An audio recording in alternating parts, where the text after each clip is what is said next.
नमस्कार, आप देख रहे हैं खबर 29 और मैं हूं आपके साथ छवि। भारतवर्ष की प्रसिद्ध पर्यावरणविद एवं सार्थक सामाजिक संस्था के संस्थापक श्री इम्तियाज अली द्वारा प्लास्टिक अपशिष्ट प्रबंधन परियोजना के माध्यम से प्लास्टिक से रोड निर्माण, प्लास्टिक का पुनः चक्रण, खाद निर्माण, कार्केस इकाई, मृत पशु निष्पादन, ई वेस्ट पेपर रिसाइकलिंग से संबंधित छात्र छात्राओं की जिज्ञासाओं का समाधान किया।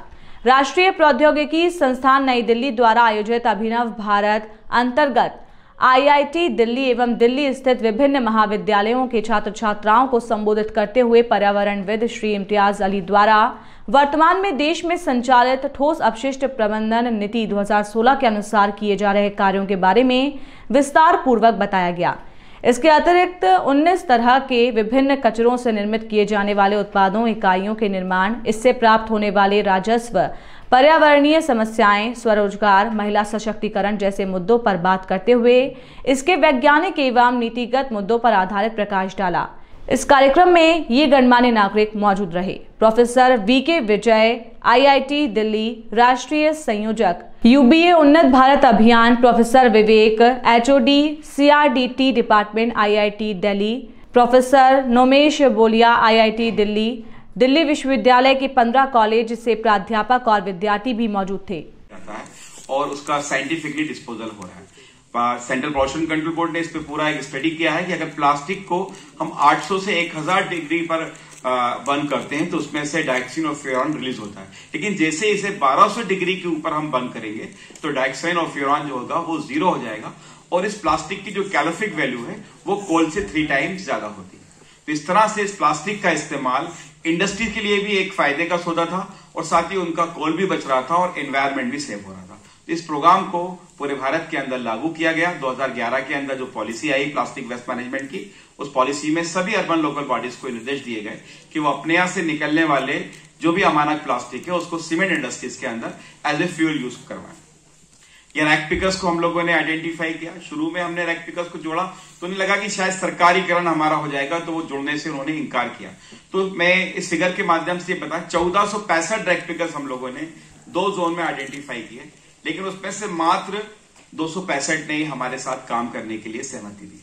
लेकिन आज लगभग मध्य प्रदेश के अंदर ही 19,000 कचरा बीनने वाले इस प्रोग्राम से जुड़कर अपनी आजीविका भी चला रहे हैं और मध्य प्रदेश को स्वच्छ और स्वस्थ बनाने में अपना सहयोग दे रहे हैं।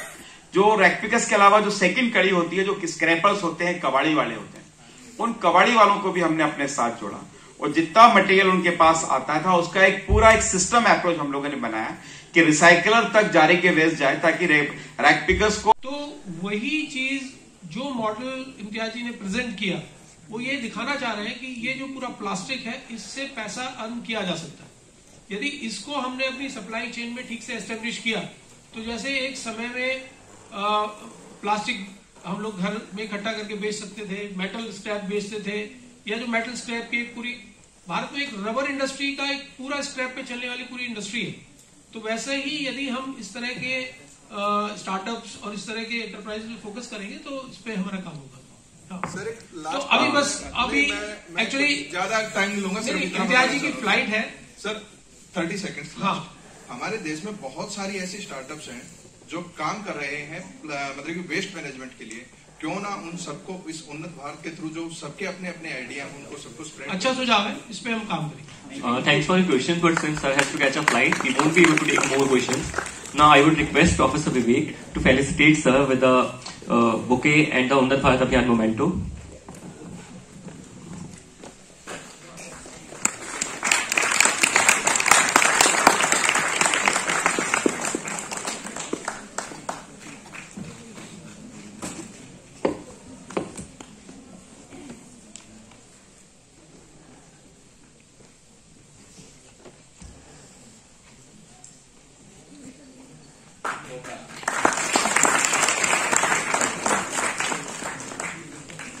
ये हमारा उन्नत भारत का जो मोमेंटो है ये कपास से बना हुआ है।